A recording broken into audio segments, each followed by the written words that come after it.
Buongiorno, ben ritrovati con Focus TG, buon sabato a tutti voi telespettatori di Rete Veneta, tanta cronaca, tante notizie che vi dobbiamo raccontare, c'è anche la politica in primo piano, vediamo le immagini del nostro Lucio Zanato in diretta da Treviso, perché a Santa Caterina è in corso da questa mattina il summit atteso di oltre 400 tra amministratori, sindaci della Lega che si stanno ritrovando oggi per dare il via di fatto alla campagna per le regionali e per mettere a punto il programma. Lo vedete al centro il segretario regionale Alberto Stefani, vediamo se riusciamo anche a sentire qualcosa dell'audio.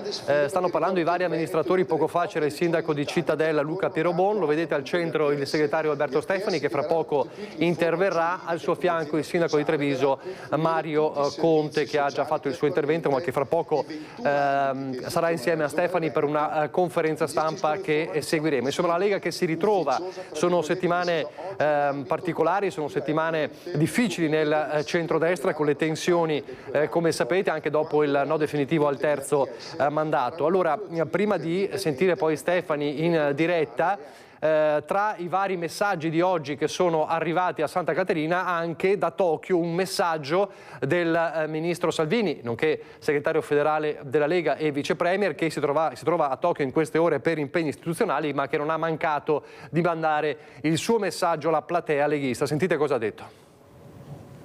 Faccio e farò di tutto perché il buon governo leghista del Veneto possa avere continuità, senza togliere niente a nessuno, garantendo l'unità del centrodestra che è un bene prezioso in tanti comuni. Pensiamo a Treviso, pensiamo alle centinaia di comuni che amministriamo in Veneto, pensiamo a quello che facciamo in regione a livello nazionale. Ecco, però io penso che l'eredità di Luca Zaia e della Lega possa trovare in un uomo o in una donna della Lega, con una squadra assolutamente all'altezza, altri 10 anni di buon governo.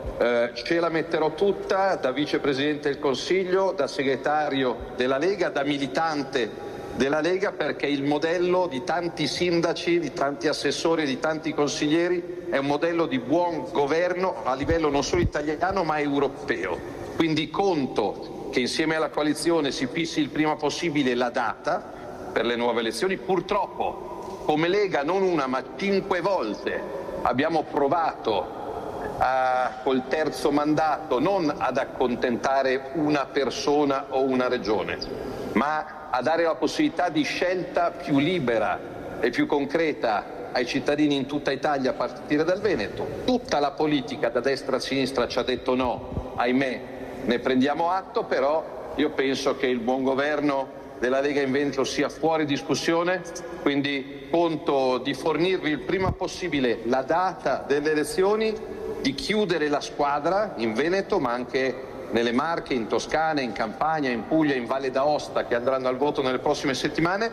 Ci vediamo presto e aspetto tutti voi con la fascia, con la bandiera del leone e con Alberto da Giussano il 21 settembre a Pontida.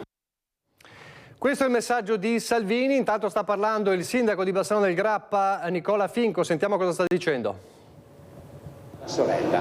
Oggi si fanno i figli a 40 anni e spesso e volentieri, oltre a dover pagare la retta di un asilo oltre 500 euro al mese, magari deve pagare anche la retta dell'anziano all'interno di una casa di riposo. E capite benissimo che una persona che prende 1.500 euro al mese non può permettersi né un figlio all'interno di un asilo nido né tantomeno un anziano all'interno di una casa di riposo. Quindi dobbiamo strutturarci, avere la volontà e la consapevolezza che i giovani sono il futuro di questa terra. Dobbiamo investire nel dare la possibilità alle giovani coppie di potersi acquistare una casa, e l'alloggio popolare, l'alloggio a prezzo convenzionato non deve essere visto solamente per le persone che sono in difficoltà, che spesso e volentieri entrano in una casa popolare a 20 anni e ci escono ad 80, ma la casa popolare e l'edilizia convenzionata deve essere uno strumento per agevolare le giovani coppie attraverso un percorso di vita autonoma, dove oggi fare un figlio non deve essere visto come un peso ma come un investimento per questa società. Qualche tempo fa fuori dai locali si vedeva quel cartello "io qui non posso entrare", con l'immagine del cane. Oggi ci sono ristoranti che se tuo figlio ha meno di 14 anni non puoi entrare perché crea disturbo. Ci sono hotel che se tuo figlio ha meno di 16 anni non puoi entrare perché dà fastidio. Questa non è una società che può avere futuro se non crede nelle nuove generazioni. A breve bisognerà affrontare il tema della nuova programmazione europea. Facciamolo, il Fondo Sociale Europeo non può servire solamente per la formazione professionale e per la crescita delle imprese. Il Fondo Sociale Europeo deve servire per misure strutturali a sostegno delle famiglie, a sostegno di doposcuola, a sostegno della disabilità, a sostegno di centri estivi, per abbattere le reti degli asili nido. A questo deve servire il Fondo Sociale Europeo, perché noi possiamo investire sulle imprese, ma se non abbiamo forza giovane che poi va a lavorare da qua a 20-30 anni, che cosa ce ne facciamo noi degli investimenti solamente per le imprese? Altro tema delicato invece sono gli anziani. Io ho un comune di 43.000 abitanti, ho il 50% di nuclei familiari che sono monoparentali e gran parte di questi sono anziani. Questi anziani, se noi non li vogliamo vedere abbandonati loro stessi fra qualche anno, perché non ci sarà posto per tutti all'interno delle case di riposo, hanno bisogno di una rete attiva, quindi maggiori investimenti ancora su quel che riguarda l'invecchiamento attivo, mantenerli all'interno di una rete sociale viva dove ci si può controllare tra vicini di casa, perché oggi c'è un abbandono degli anziani che è una cosa scandalosa. Quindi penso che su una regione come il Veneto, che ha una lunga tradizione non solamente di lavoro ma anche di stato sociale, di interventi puntuali sul pilastro della famiglia, deve ripartire da questi temi se vuole dare un futuro a questa meravigliosa regione. Quindi l'invito che faccio nelle linee programmatiche è inserite il pilastro della famiglia come il primo pilastro fondamentale per il rilancio di una regione importante come la nostra. Adesso parla Alberto Stefani, allora. Andiamo con Stefani. Chiude questa bellissima giornata il nostro segretario, a cui va un applauso, Alberto Stefani.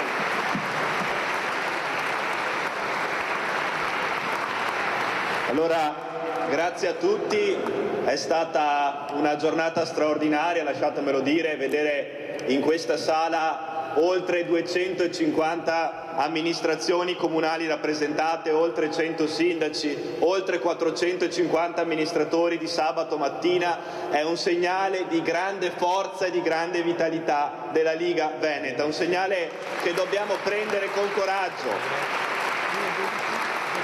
E per me è un orgoglio perché oggi abbiamo iniziato la seconda fase della redazione del programma. L'abbiamo impostato su 3 pilastri. Il primo è quello dei cittadini con i gazebo. Abbiamo organizzato più di 2000 gazebo in questi mesi ascoltando i cittadini e raccogliendo decine di migliaia di proposte. Il secondo pilastro era quello degli amministratori, è quello dei sindaci. E grazie a questa giornata abbiamo raccolto materiale prezioso per il programma elettorale, anche guardando ai temi del futuro, perché la società cambia, le sfide del futuro saranno sempre diverse e il compito della politica non è star fermi, il compito della politica è guardare avanti, anticipare le sfide e cominciare a trovare le soluzioni per le sfide della società del domani, l'invecchiamento attivo, la tutela dei ragazzi, la salute mentale, il coraggio di affrontare i temi del sociale per la società che cambierà, una società sempre più anziana, una società in cui le malattie neurodegenerative sono in aumento,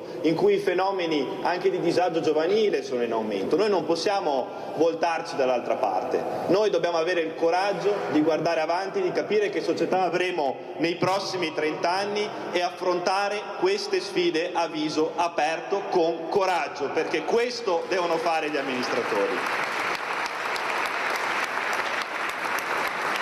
Oggi noi non siamo qui contro qualcuno, non siamo qui contro una coalizione, siamo qui per costruire insieme il futuro di questo territorio. Siamo qui per costruire e disegnare insieme ai territori, ai sindaci, agli amministratori, alle comunità locali quello che è il programma elettorale dei prossimi anni, quello che è il programma amministrativo della prossima regione. E chi meglio dei sindaci, chi meglio degli amministratori, chi meglio degli assessori con le relative competenze e le relative deleghe possono capire quali sono i problemi che tutti i giorni le nostre comunità vivono. Abbiamo affrontato temi, abbiamo lanciato proposte, abbiamo raccolto materiale, ma soprattutto quando si fa politica abbiamo dimostrato di avere degli esempi. Quando si fa politica c'è una forza che è più forte di tutto il resto. è più forte dell'avversità e si chiama esempio. E qui ci sono degli esempi di amministrazione, esempi di coraggio, esempi di onestà. Voi siete l'esempio concreto di chi rischia, di chi ci mette la faccia, di chi tutti i giorni difende la propria comunità, e la politica ha bisogno di esempi. E io, da segretario regionale di questo movimento, sono orgoglioso che i vostri esempi siano da oggi parte del programma amministrativo del futuro del Veneto.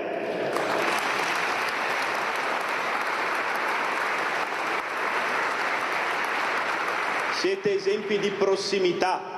E su questa parola voglio soffermarmi. La prossimità deve essere la cifra distintiva del nostro agire politico, è la cifra distintiva di questo movimento, il movimento che da anni ha affinato una classe amministrativa e una classe dirigenziale che conosce il proprio territorio, conosce la propria comunità, conosce via per via quel comune. Sono amministratori a cui i cittadini sapranno dove bussare la porta per avere delle risposte. Sono amministratori che i cittadini conoscono, a cui stringono le mani il sabato mattina al mercato, a cui stringono le mani negli uffici comunali. Questa è la cifra della Lega, questa è la prossimità che noi dobbiamo difendere con coraggio, ed è la cifra distintiva del nostro valore aggiunto, di chi conosce questo territorio. E oggi, con oltre 450 esempi, ci mettiamo in marcia. E in ognuno dei 250 comuni oggi rappresentati si accende una luce che giorno dopo giorno sarà sempre più forte, sarà sempre più intensa e coinvolgerà sempre più cittadini. Quando mi sono candidato segretario regionale di questo movimento 2 anni fa, poco più di 2 anni fa, ho iniziato il mio intervento ripetendo 2 parole: sono qui. Oggi non dico più sono qui, oggi siamo qui.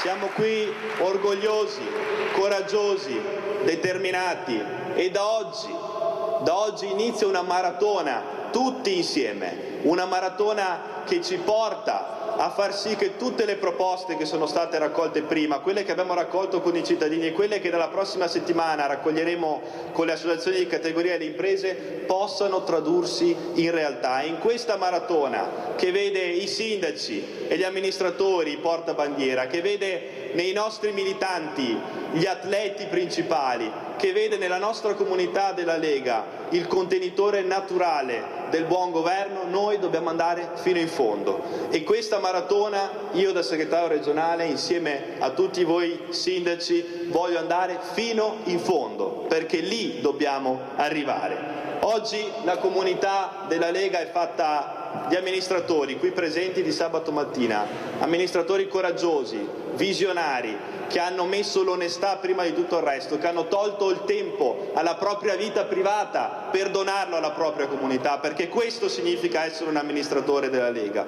A tutti voi chiedo il massimo impegno nei rispettivi comuni, ciascuno nel proprio comune, ciascuno con le proprie relazioni, ciascuno con le proprie conoscenze. Oggi inizia un grande cammino insieme e io sono orgoglioso che questo cammino lo faremo tutti insieme, noi della Lega, insieme ai nostri amministratori, insieme ai nostri sindaci, insieme ai nostri militanti.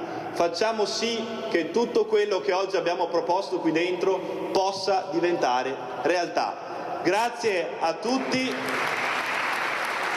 Allora, questo è il discorso del segretario regionale Alberto Stefani, che come avete detto all'inizio, come avete sentito all'inizio, ha detto non siamo qui contro qualcuno, ma per fare qualcosa insieme a qualcuno. È il grande dibattito del centrodestra in questo periodo, lo scontro anche con Forza Italia, lo Ius Schole, e poi c'è il grande fermento con Fratelli d'Italia per la candidatura a governatore. Allora, tra poco torneremo a Treviso perché ci sarà una conferenza stampa un po' improvvisata con Stefani e Mario Conte. Però torniamo alla cronaca, perché la cronaca ci porta a parlare di una tragedia avvenuta a Cornedo Vicentino con un 62enne che è stato travolto in bicicletta probabilmente da un pirata della strada. Allora andiamo subito da Daniele Garbin. Sì, Nicola, buongiorno ai telespettatori. Si chiamava Paolo Michelin, questo 62enne che ha perso la vita questa notte proprio qui, ancora in questo momento. Siamo in via Madonetta, nella frazione di Cereda, è un piccolo borgo proprio nei dintorni di Cornedo. Paolo stava verso l'1 di notte, stava salendo con la sua bicicletta elettrica proprio lungo questa strada e sembra che alcuni testimoni riportano fosse a piedi, perché era un ecobike, fosse a piedi, lo stesse spingendo, quando questo operatore della strada di cui sono in corso le ricerche lo avrebbe investito e travolto e sarebbe finito a terra e morto sul colpo. Questo è incredibile, soprattutto per una persona conosciuta nella zona, era in pensione da praticamente quasi un anno, anche questa è la tristezza, e in quel momento sono scattate subito le ricerche, sono intervenuti i carabinieri e il SUAME non ha potuto fare altro che constatare il decesso. Qui in questa zona non ci sono telecamere proprio sull'apposto, sono qui nei dintorni, abbiamo sentito anche il sindaco che proprio si dice costernato di quanto accaduto, proprio perché anche il fatto stesso che una persona scappi in questo modo e non presti un soccorso è qualcosa di deplorevole. I residenti parlano comunque di una strada pericolosa, soprattutto perché è una strada stretta dove molto spesso moto e motorini la imbocchino ad altissima velocità, nonostante ci siano gli usci proprio di questo piccolo borgo che diano sulla strada, e quindi sentono a rischio proprio il pericolo nel passare qui. Questa persona lavorava alla ditta di una ditta qui della zona, insomma questa è una nota azienda tessile, e da un anno, come dicevo, era a casa, non aveva figli e viveva con una sorella in una casa qua poco lontana. Al momento sono in corso le indagini da parte dei carabinieri e puntano proprio a visionare le immagini del sistema del targa system e videosorveglianza. Per il momento è tutto, restituisco la linea. Grazie a Daniele Garbin. Torniamo a Treviso. In questo momento è in corso una conferenza stampa così improvvisata di Stefani con Conte. Torniamo lì e vediamo cosa dicono.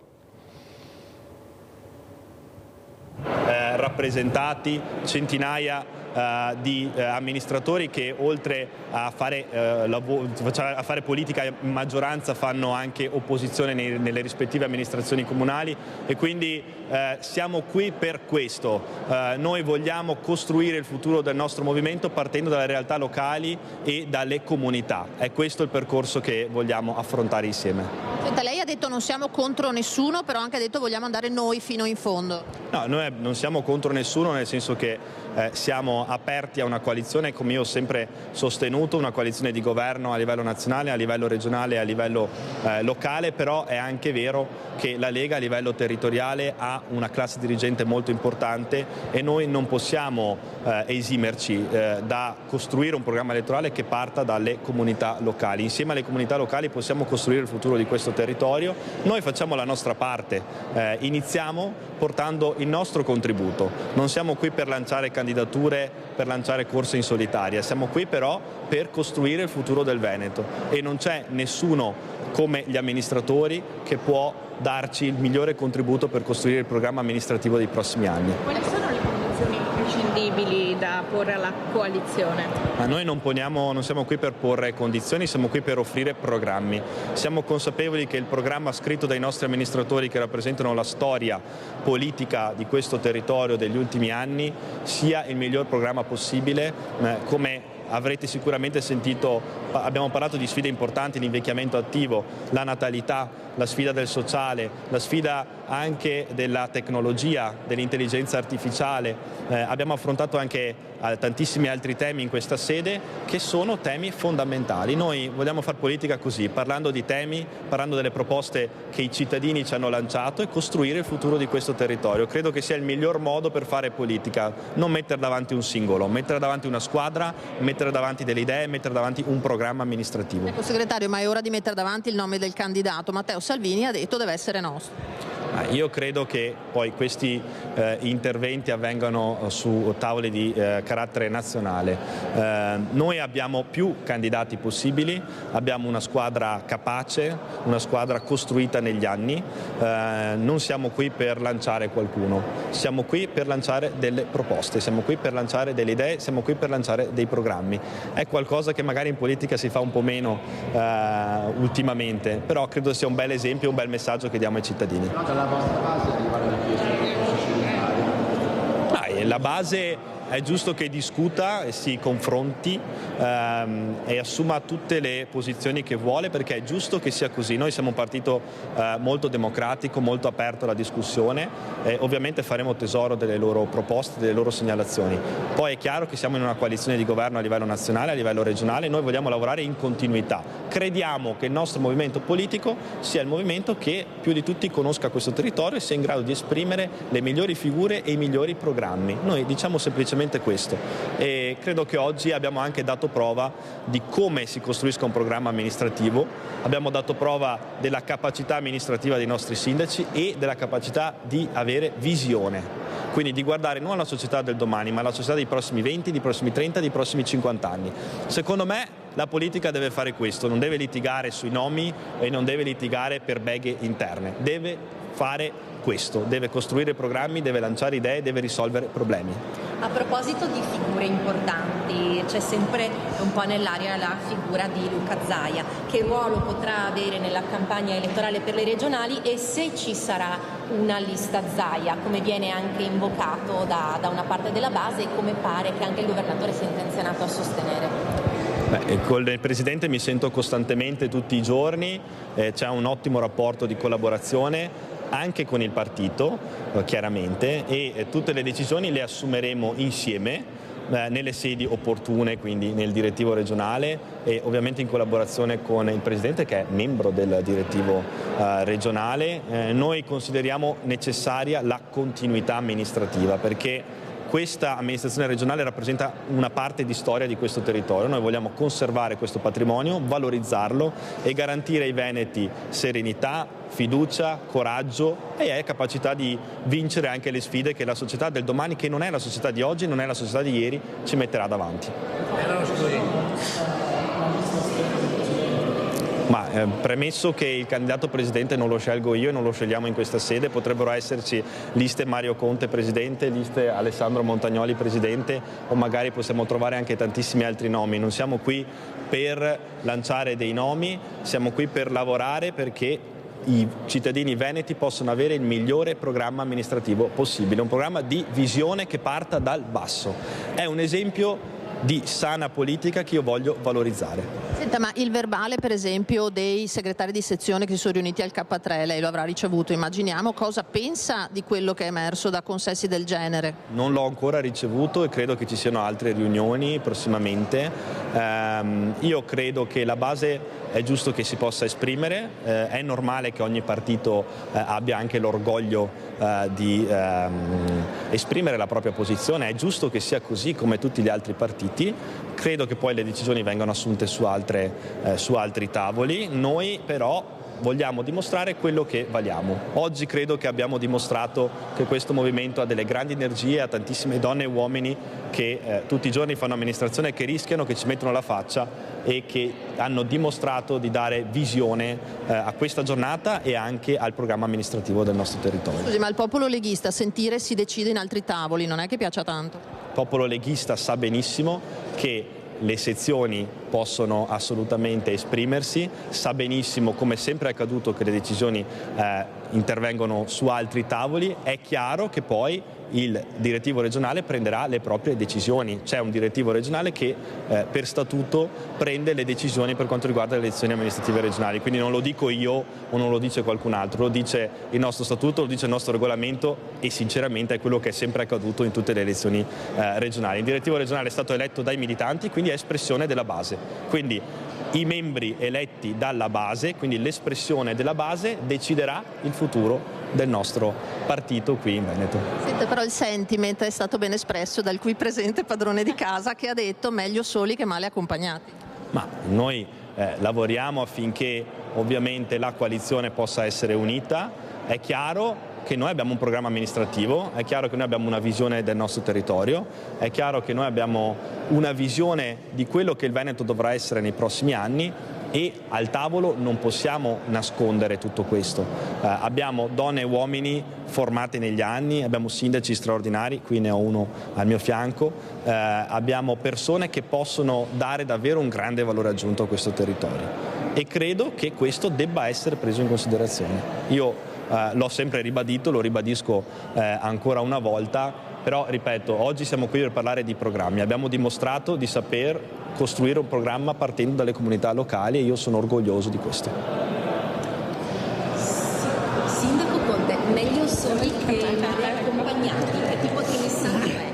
Ma credo, guardate, che oggi la Lega abbia dato davvero l'esempio di un atteggiamento importante in vista di una tornata elettorale fondamentale che è quella delle regionali, e l'atteggiamento è quello della proposta, e questo è quello dell'ascolto e della costruzione. Poi è innegabile che in questi giorni ci sia anche qualcuno che la campagna elettorale la sta costruendo sulla critica nei confronti dell'amministrazione regionale, e non credo che sia l'ingrediente giusto per costruire un percorso insieme. È ovvio che poi alle segreterie spetta la strategia generale, è altrettanto vero che leggere quotidianamente attacchi nei confronti del presidente Zaia agita un po' gli animi della base, e quindi è giusto mettere i paletti, nel senso che noi stiamo dimostrando, lo dimostriamo quotidianamente con il lavoro che svolgiamo nelle nostre comunità, lo abbiamo dimostrato stamattina, ci stiamo concentrando su una prospettiva, su una visione di territorio, ma soprattutto stiamo dando ascolto a quelle che sono le esigenze di una comunità. C'è qualcun altro invece che, invece di voler dare continuità amministrativa a una coalizione, sta cercando di evidenziare i punti critici o deboli, talvolta in modo assolutamente strumentale. Ecco, credo che se tutti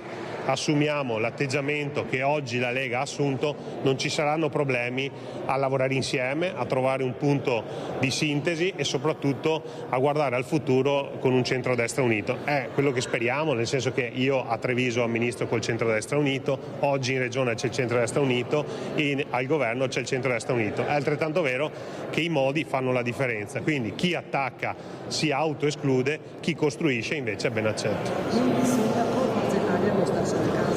No, io credo che Forza Italia abbia la capacità di costruire delle proposte esattamente come ha fatto la Lega questa mattina, propositivi, non critici, non disfattisti, e soprattutto penso che bisogna lasciar perdere questioni personali, no? Perché credo che alla base dei continui attacchi ci sia della ruggine personale tra qualcuno. Ecco, quella ruggine, quegli attacchi non interessano i veneti, non servono a una coalizione e soprattutto non serve al Veneto del futuro. Se poi gli alleati, ma questo ripeto spetta alle segreterie, assumono un atteggiamento propositivo, costruttivo, di coalizione, di rispetto e di collaborazione, io credo che non ci sia alcun problema di trovare un punto di sintesi, fermo restando che oggi la Lega ha dimostrato, grazie all'esercito di amministratori, e non erano nemmeno tutti, che ha le capacità di fare qualsiasi cosa. Quindi noi oggi siamo molto concentrati, e per questo ringrazio Alberto Stefani, sull'ascolto delle comunità. Noi siamo il termometro, noi siamo i politici con le scarpe consumate, a forza di andare a vedere cantieri, andare a incontrare i cittadini, andare a vedere le buche sulle strade, andare a vedere il disagio delle famiglie. Quindi oggi in sala c'erano tante scarpe consumate a forza di camminare per le vie, per le piazze, per i mercati. Ecco, credo che questo sia l'atteggiamento giusto, ascolto e proposta. Se tutti faranno così, credo che non ci sarà alcun tipo di problema nel correre insieme. Questo è il discorso di Mario Conte, avete sentito, e Mario Conte insomma ha fatto un preciso riferimento a quanto accade a Treviso con Fratelli d'Italia, il riferimento chiaro alle tensioni anche di queste settimane sul fronte sicurezza. Quindi vedremo, insomma, da una parte Stefani che invoca l'unità, dall'altra però la base è, c'è fermento nella base con gli alleati, e le parole di Mario Conte, che ha detto meglio soli che male accompagnati, sono molto indicative. Allora lasciamo la politica, questa ampia pagina di politica, e torniamo alla cronaca. Abbiamo visto poco fa Daniele Garbin che ci raccontava di un pirata della strada che ha ucciso un 62enne in bicicletta a Conedo Vicentino. Andiamo adesso invece nel Bellunese, dove parliamo con Tiziana Bolognani e Stefano Bozzi di due notizie di cronaca. La prima è quella di giovanissimi arrestati, 2 minorenni per una rapina, ma ci racconta tutto Tiziana. Buongiorno Tiziana Bolognani. Buongiorno Nicola, sì, hai detto bene, 2 episodi distinti di cronaca tra Cortina e Feltre. Se me lo consenti, io partirei da Cortina perché è, come dire, un segnale del fatto che con l'avvio della stagione estiva comincia ad animarsi anche sul fronte della cronaca e dello spaccio di sostanze stupefacenti la conca cortinese. È successo che mercoledì sera una volante ha notato un giovane fermo alla pensilina dell'autobus fare un po' sospetto e gli agenti si sono fermati per controllarlo. Ne avevano ragione perché gli hanno trovato addosso 36 bustine di marijuana già pronte per lo spaccio. Il controllo a questo giovane trentenne italiano di origini venezuelane, lavoratore stagionale in una malga a Cortina. La perquisizione è proseguita nel suo domicilio e in auto, e lì il quadro è diventato ancora più chiaro perché sono stati rinvenuti e sequestrati 500 grammi di marijuana, 1.600 euro in contanti e tutto l'occorrente per confezionare le dosi, ed è evidente che è scattato l'arresto in flagranza di reato, l'accusa è di detenzione ai fini di spaccio. Inquietante quanto accaduto a Feltre, ed è lì che ci spostiamo, dove giovedì pomeriggio i carabinieri hanno arrestato 3 ragazzi, 2 di loro minorenni con l'accusa di rapina. Erano le 15:30, il luogo, il parcheggio del supermercato Lidl in viale Montegrappa nelle vicinanze della stazione ferroviaria. Il ragazzino si trovava assieme a 2 amici. Ad un certo punto il giovane è stato accerchiato da questa piccola banda che gli ha intimato di mostrargli il contenuto dello zainetto. Il ragazzo, torto collo, ha dovuto aprire lo zainetto, hanno iniziato a frugare e all'interno sono saltate fuori un paio di cuffiette Bluetooth. I ragazzi si sono impossessati di queste cuffiette, poi sono scappati, ma il derubato, il rapinato per la verità, ha avuto la prontezza di chiamare immediatamente il 112 e poi di lanciarsi all'inseguimento. Da dove è accaduto il fatto alla caserma dei carabinieri la distanza è davvero minimale. I carabinieri sono arrivati prontamente, hanno rintracciato immediatamente i ragazzini che alla vista dei militari hanno tentato anche una fuga. Sono stati raggiunti, fermati, portati in caserma e dopo le formalità di rito sono stati tutti e 3 arrestati con l'accusa di rapina in concorso, ipotesi di reato che in questo momento è al vaglio della magistratura. Le cuffie invece sono state restituite al legittimo proprietario. 2 episodi diversi dalla provincia di Belluno, un messaggio unico, la presenza delle forze dell'ordine, il loro intervento tempestivo e anche la collaborazione dei cittadini davvero possono fare la differenza. Nicola, è tutto, ti restituisco la linea. Grazie a Tiziana Bolognani e a Stefano Bozzero. Torniamo alla cronaca, torniamo a parlare delle tragedie sulle strade. Abbiamo raccontato del 62enne morto a Cornedo Vicentino, travolto da un pirata della strada che le forze dell'ordine stanno cercando. Parliamo adesso invece della tragedia avvenuta in vacanza con gli amici motociclisti, nella quale ha perso la vita il 35enne di Moriago della Battaglia Andrea Zanin, padre di 2 bimbi piccoli. Lo schianto tragico è avvenuto domenica scorsa a Carlopago, ma la notizia si è diffusa soltanto ieri. Una comunità in lutto, quella di Moriago, dove il giovane viveva con la sua famiglia. Profondo il cordoglio anche in tutto il quartiere del Piave, dove risiedono amici e parenti. Al momento la polizia croata, che è intervenuta sul luogo del sinistro, sta svolgendo le indagini. Non ha ancora informato i familiari dell'esatta dinamica che ha causato questo incidente, costato la vita ad Andrea e che vede coinvolti altri mezzi. Per questo i familiari si sono rivolti a un gruppo di avvocati per gestire i rapporti con le forze dell'ordine e soprattutto capire cosa è successo. Insomma, la ricerca della verità di questo tragico incidente nel quale ha perso la vita un 35enne padre di 2 bimbi piccoli di Moriago della Battaglia. E invece è abbastanza chiaro cosa è successo ieri pomeriggio a Pederobba, lo schianto che ha visto un 65enne perdere la vita, era in moto, ha urtato una macchina che lo precedeva e poi un volo di 10 metri in un fossato.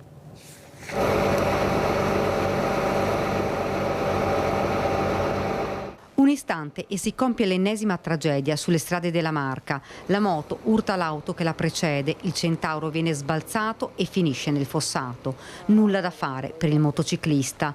Lungo via Valcavasia a Pederobba perde la vita Ubaldo Baldo, 65 anni. A dare l'allarme alcuni automobilisti che assistono al dramma. Sì, ero sul furgone e ho visto solo volare l'uomo e basta. Finire nel fossato? Sì, esatto, basta. Ha fatto un volo? Sì, il volo, adesso non so quanti metri ha fatto, però ha fatto un bel volo. Sì. E c'era la macchina, la Panda qui davanti? Era ferma in mezzo alla strada che doveva girare, dopo non so, non ho visto tutto quanto la dinamica. Davanti ai loro occhi lo strazio di un'altra vittima. Sul posto accorrono i familiari, le urla della moglie. Arriva il sindaco Marco Turato che conosce il 65enne. Famiglia conosciuta in paese, stimata, apprezzata, umile. E mi stringe il cuore vedere una vittima così sulla strada, mi dispiace. Un forte abbraccio a tutta la famiglia, soprattutto ai figli, l'amministrazione è vicina a loro in questo momento così tragico per loro. Stava rientrando dal lavoro? Si stava rientrando dal lavoro, purtroppo questa mattina avrebbe dovuto essere anche in un altro posto, tra l'altro mi diceva la moglie, per cui anche la fatalità ha giocato un brutto scherzo. Una tragica fatalità, secondo i primi accertamenti, il 65enne, originario di Cavaso del Tomba, ma da anni residente a Pederobba, stava percorrendo la strada, un lungo rettilineo, davanti una Panda che all'altezza dell'incrocio con via dei Castelli sembra avesse iniziato una manovra per svoltare. Un attimo la 2 ruote tocca l'auto e finisce fuori strada. Per il 65enne nulla da fare, soccorso anche il conducente della vettura trasportato dal suo M118 in ospedale. Le sue condizioni non sarebbero gravi. I 2 mezzi coinvolti nell'incidente sono stati messi sotto sequestro. Una strada pericolosa questa dove corrono, si lamentano alcuni cittadini, lo conferma anche il sindaco. È una pista di decollo questa strada qua. Ed è pericoloso non solo in questo punto ma in tutto il percorso dell'SP26, sia per la velocità dei mezzi, per gli incroci e anche e soprattutto per gli animali selvatici che la attraversano di notte e che tante volte ha portato anche a tragedie simili. Gli automobilisti transitano, rallentano a lato, sul fossato la moto, poco distante, il corpo di Ubaldo Baldo. Gli occhi della gente si abbassano, un'altra vittima, un'altra famiglia piegata dal dolore, un'altra croce sulla strada. Questo dunque il dolore di Pederobba, pubblicità e poi andremo a Villafranca Padovana per raccontarvi della notte di paura e di fuoco per un vasto incendio che ha interessato un deposito, un capannone e ha portato addirittura anche per diverse ore alla chiusura di un tratto della 4. A fra poco, pubblicità.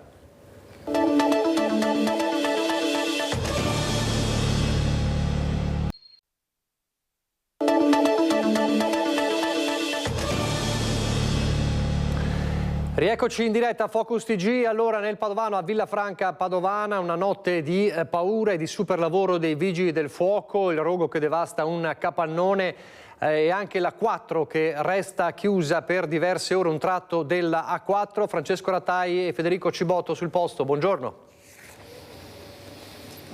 Buongiorno Nicola, buongiorno ai nostri telespettatori. Sì, siamo sul cavalcavia che è proprio sulla 4 da e alle mie spalle, lo vedete, il luogo dell'incendio di questa notte. Un incendio di vastissime dimensioni. Questo è un deposito abusivo, è stato sequestrato per parecchi anni, ora era stato dissequestrato per permettere lo smaltimento di quello che conteneva. Cosa conteneva? autoveicoli, quindi i residenti che abbiamo sentito ci hanno raccontato di scoppi durante il rogo, probabilmente i pneumatici delle autovetture o anche i serbatoi dei motori, un odore molto acre, molto forte, una colonna di fumo alta più di 30 metri che era visibile da molti chilometri di distanza. Con noi doveva esserci il sindaco Luciano Salvò, che però adesso vedete sul luogo del rogo, è quel signore che sta camminando con la camicia bianca, sta verificando il lavoro dei vigili del fuoco. È stata una notte intensa anche per lui, ci raccontava che non ha praticamente dormito e è rimasto qui tutta la notte. Lo dicevamo prima, l'autostrada è stata riaperta ma è stata chiusa per delle ore perché lo vedete dalle immagini, è proprio adiacente al luogo dell'incendio. Molta paura tra i residenti anche perché dall'altra parte dell'autostrada c'erano dei depositi di fieno, di paglia, materiale molto infiammabile. Pensate che con il rogo le faville che si scaturivano da questo rogo erano tantissime, c'era la paura, ci hanno detto i residenti, che venissero intaccati anche quei magazzini, andando a creare un ulteriore incendio di vastissime dimensioni. L'odore in questo momento, l'aria è respirabile, però ci raccontavano che fino a stamattina l'aria aveva un odore pestilenziale, non si riusciva a respirare, per questo l'ARPAV ha segnalato di tenere le finestre chiuse. Ecco, adesso vediamo che il sindaco sta rientrando, cercheremo di sentirlo per avere aggiornamenti per quanto riguarda appunto la salubrità dell'aria e sugli interventi che verranno in questo momento fatti per bonificare quella che è un'area che andava bonificata probabilmente molto tempo fa. Ecco, Nicola, se non ci sono altre domande io ti restituirei la linea. Francesco Natali e Federico Cibotto, dunque riaperta in queste ore quel tratto di A4 che era stato chiuso in via precauzionale per questo incendio, riaprirà invece martedì 8 luglio con alcuni accorgimenti, cioè chiusure notturne oppure chiusura in caso di pioggia, la statale 51 di Alemagna, che come sapete è stata interessata dalla frana di Auronzo di San Vito, scusate, di Cadore, e che in teoria doveva essere chiusa per 15 giorni, ma ieri un vertice importante che ha portato a un contrordine appunto sulla riapertura in anticipo. La statale 51 di Alemagna riaprirà il traffico martedì prossimo 8 luglio. Il contrordine è arrivato al termine di una lunga riunione che si è svolta a San Vito, che di fatto annulla la decisione assunta nelle scorse ore dal tavolo del CCS di chiudere la statale almeno per altri 15 giorni per consentire il posizionamento dei sensori sulla frana che scende da Croda Marcora. Impensabile, aveva detto l'assessore regionale Giampaolo Bottacin, che con il sindaco di San Vito, Franco De Bona, si è attivato per chiedere un nuovo, urgente incontro per valutare la riapertura della 51 dopo il sopralluogo del super esperto Nicola Casagli, professore ordinario di geologia all'Università di Firenze e referente della Protezione Civile Nazionale. È stato deciso che ci potrà essere una riapertura anticipata rispetto ai previsti 15 giorni iniziali, ovviamente però con la chiusura in caso di fenomeni meteo avversi ed eventualmente nelle ore notturne.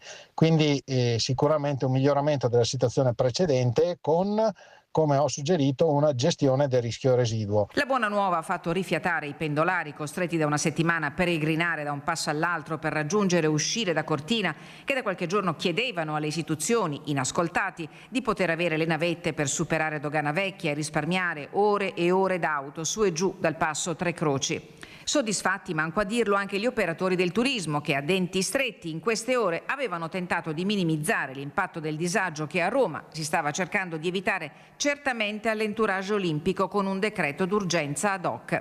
La decisione di riaprire la 51 ha perciò evitato che il problema diventasse anche di ordine pubblico.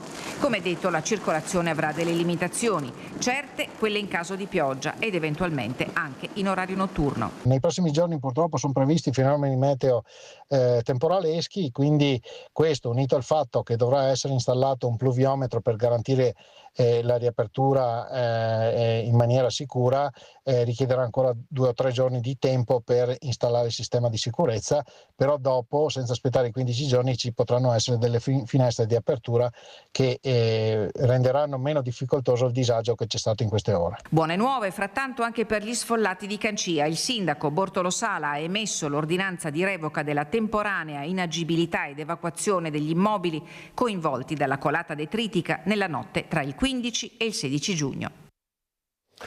Dalla 51 di Alemagna, un'altra statale, la 47 Valsugana, perché da lunedì chiude via Velo a Romano De Zelino per il rifacimento del ponte sulla Valsugana. Ci illustra tutto Vanessa Banzato insieme a Tommaso Migotta e al sindaco di Romano De Zelino.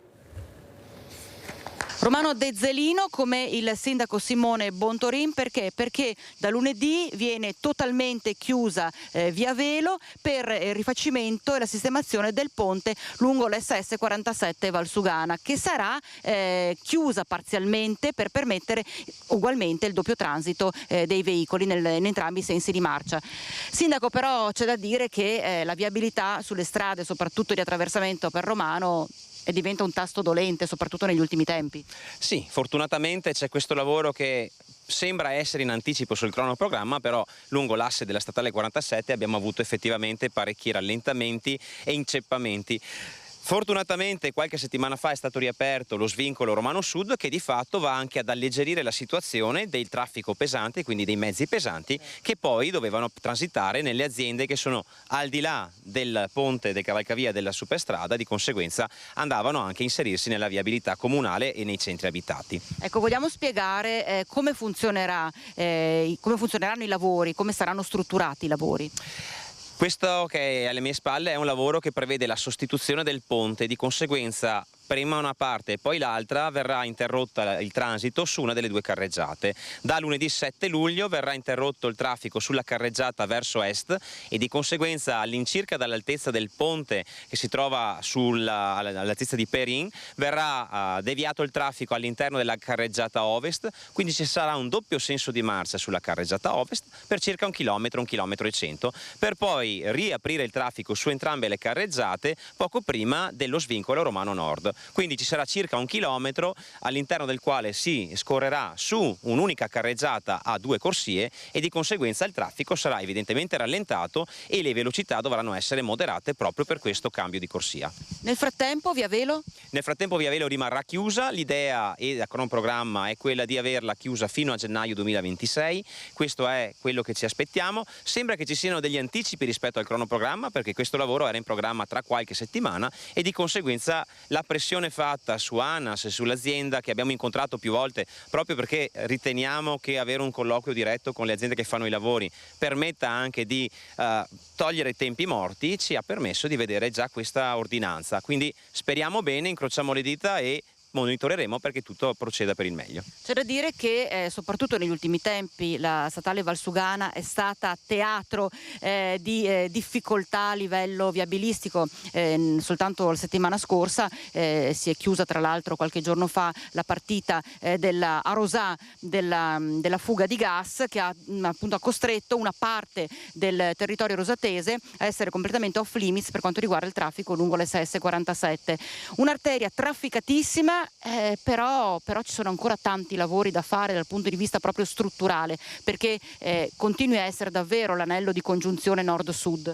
Effettivamente su questa strada abbiamo parlato non troppi anni fa, però si parla ormai di 3 anni fa, con l'assessore regionale alle infrastrutture, e si era parlato della nuova progettazione anche rispetto a quello che è l'arteria che dovrà svilupparsi verso sud.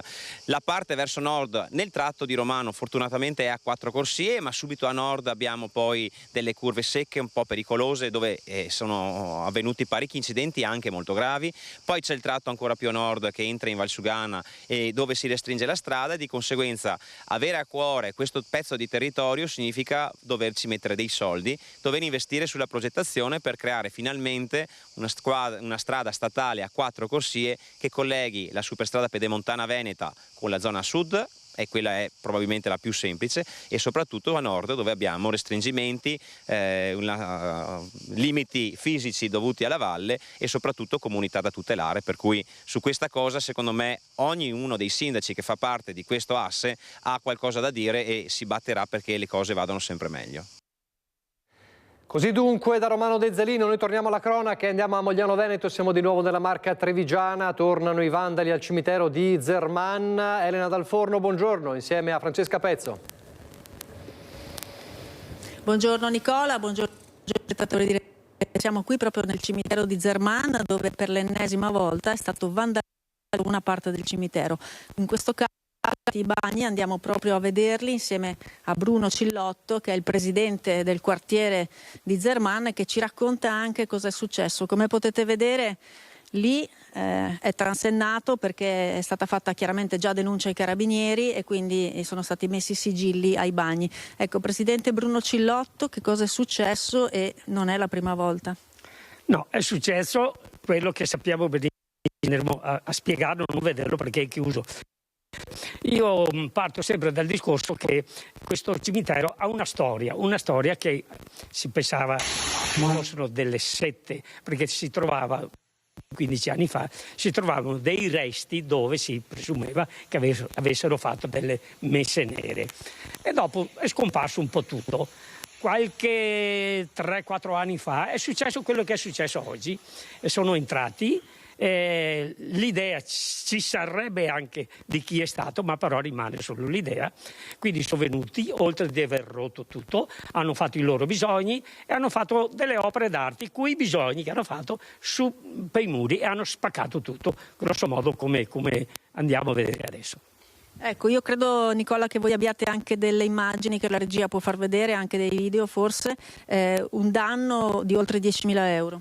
Questo sicuramente. Almeno in partenza è così e dopo alla fine ci troveremo molto di più, e questo purtroppo mi dispiace per l'amministrazione comunale che li deve sborsare. Hanno anche acceso fuochi, se possiamo andare a vedere, Francesca, qui proprio davanti c'è ancora il segno proprio di un fuoco acceso nella notte, ma la domanda che ci viene da fare, signor Bruno, è se ci sono telecamere di sorveglianza che hanno ripreso questi fatti. Questa è una bella domanda e curiosa. Allora, c'erano delle fotocamere, telecamere proprio all'ingresso del cimitero. Sono state tolte e non si sa neanche perché c'è il progetto dell'amministrazione comunale di mettere telecamere nuove. Però se fosse stato a casa mia prima avrei messo quelle nuove e dopo avrei tolto quelle vecchie, così a questo punto siamo senza. Non ho capito neanche il perché. Ecco Nicola, su questa domanda, su questo perché, su perché ancora ci sia stato questo atto di vandalismo qui al cimitero di Zerman, ce lo stiamo chiedendo e vedremo di avere qualche approfondimento più tardi. Ti ringrazio, ti restituisco la linea. Grazie a te Elena e grazie a Francesca Pezzo e al presidente del quartiere di Zerman Bruno Cillotto. Noi andiamo in pubblicità.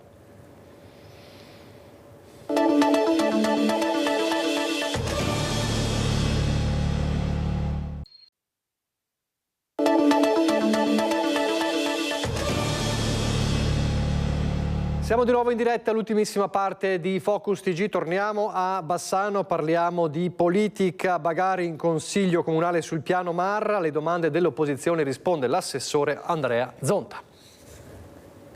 Il piano Mar piomba in consiglio comunale e lo fa con un'interrogazione delle minoranze che hanno chiesto alla giunta di Nicola Finco come mai l'ex consigliere Mauro Zen abbia partecipato ad alcune riunioni sull'ormai celebre PPE Parolini con la controparte privata, pur non facendo più parte dell'assemblea cittadina.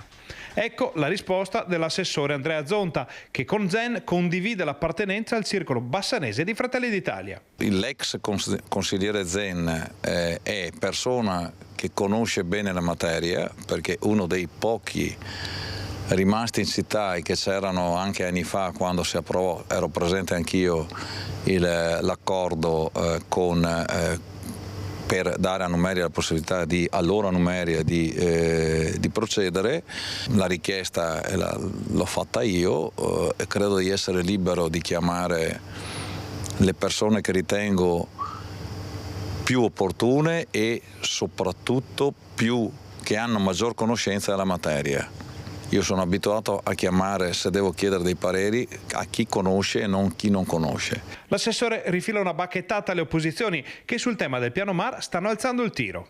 Alle opposizioni rispondo che avevano 5 anni, se volevano per sistemare la cosa non l'hanno fatto, pace all'anima loro, noi ci vogliamo arrivare alla fine e soprattutto posso dire il consigliere Zen è stato, e l'ex consigliere Zen ha partecipato a delle situazioni che erano fuori da ogni ambito politico, erano solo delle questioni tecniche. Zonta rivela anche che quando si è trattato di passare alle questioni politiche l'ex consigliere non è più stato invitato agli incontri. Non ci sono varianti che comportano differenze di approccio rispetto a quello che è l'accordo del 2013. Si sta lavorando su quell'accordo e anche sul piano attuativo che è valido del 2017. L'iter quindi prosegue, si aspetta solo che Namiria presenti il pacchetto completo, poi spetterà alla Giunta accoglierlo, alle commissioni valutarlo e al Consiglio Comunale votarlo. Come andrà a finire non si sa, ma ci si chiede almeno quando andrà a finire. 2025 o 2026? Ma questo non dipende sicuramente dall'amministrazione comunale. Noi il lavoro è soprattutto, più che nostro, è loro. Ma se loro riescono a incastrare alcuni puzzle, direi che forse il 2025 potrebbe anche essere l'anno giusto. Si fanno degli incontri e un libero cittadino, per quanto competente e autorevole, questa città credo ne abbia molti, che non è più rappresentante delle istituzioni, passa davanti a quella porta e a quell'ufficio, entra e partecipa alla riunione. Io credo che questo sia molto grave. La mette giù così Roberto Campagnolo sulla presenza dell'ex consigliere comunale Mauro Zen alle riunioni fra l'amministrazione di Nicola Finco e Namiria, il privato che sta portando avanti il progetto del piano Mar. Campagnolo e l'opposizione hanno chiesto al primo cittadino il motivo della presenza di Zen agli incontri, chiedendo se tutto questo sia opportuno, anche nella prospettiva di un procedimento lunghissimo e infarcito di carte e documenti. A maggior ragione se poi verbalizziamo quello che scriviamo e diventano parti poi di quella che è la costruzione di un'eventuale decisione che poi deve essere ratificata o dovrà essere ratificata all'interno di questo contesto della Giunta Comunale. Quindi vi chiedo di fare una riflessione se è opportuna una cosa del genere, perché a questo punto vale tutto, insomma. L'opposizione ribadisce infine che se Finco porta a casa il piano Mar sono tutti contenti, ma che ci sono delle regole da rispettare. Se Nicola Finco passa alla storia di questi ultimi 20 anni perché riesce a fare la strada del piano Mar, io da cittadino di Bassano sono felice, non è che ho problemi rispetto a questo, però facciamolo improntati alla massima trasparenza, visto che c'è un tema di tornaconto e di interesse nei confronti a favore della città di Bassano e Grappa, certificato da 2 sentenze del TAR, che ha un valore economico non indifferente. E noi chiudiamo con la cultura e lo spettacolo. La mostra del cinema si avvicina, 27 agosto, e il nostro Lorenzo Maier ci racconta di come sarà Paolo Sorrentino ad aprire la Kermesse con il suo nuovo film, ancora una volta in coppia con Tony Servillo e anche in concorso. Sarà il film Ragazzi, scritto e diretto dal grande premio Oscar Paolo Sorrentino, ad inaugurare mercoledì 27 agosto l'82esima Mostra Internazionale d'Arte Cinematografica di Venezia, l'annuncio del direttore della Biennale Cinema Alberto Barbera, che a Venezia portò per la prima volta Sorrentino come regista del suo primo lungometraggio Uomo in più. Sarà dunque un film italiano ad aprire la mostra di Venezia. Ragazzi racconta una storia d'amore, ancora avvolta da stretto riservo la trama, si sa però che è stato girato in Italia, forse a Napoli ci si chiede, e che il set ha fatto però tappa lo scorso aprile anche a Torino. Il film d'apertura è interpretato dal grande Tony Servillo e Anna Ferzetti e sarà nel concorso principale di Venezia 82. Dunque non una partecipazione senza ansie, ma in corsa per la vittoria finale del Leone d'Oro. Paolo Sorrentino, che lo scorso anno scelse la Cosette di Cannes per il suo Partenope, torna a Venezia a 4 anni dal film È stata la mano di Dio, che vinse il Leone d'Argento, Gran Premio della Giuria, e il premio Marcello Mastroianni per il giovane attore Filippo Scotti. Così in quell'occasione ci rispose il regista. Da bambino avrebbe mai immaginato di fare questo mestiere? No, francamente non pensavo che nessuno mi avrebbe mai affidato più di 50.000 lire per fare qualche cosa. E com'è nata questa sua passione? La mia passione per il cinema è nata guardando film a casa annoiato e a un certo punto mi sono reso conto che i film erano una meravigliosa occasione di fuggire la propria malinconia, la propria sofferenza. Continua il grande binomio artistico con Tony Servillo, che alla mostra dello scorso anno disse: un rapporto con Venezia è un rapporto magnifico, ho fatto qui tante regie liriche alla Fenice e poi è arrivato anche il cinema, è un rapporto molto molto forte. Così dunque la mostra del cinema, noi ci salutiamo, grazie per averci seguito, arrivederci.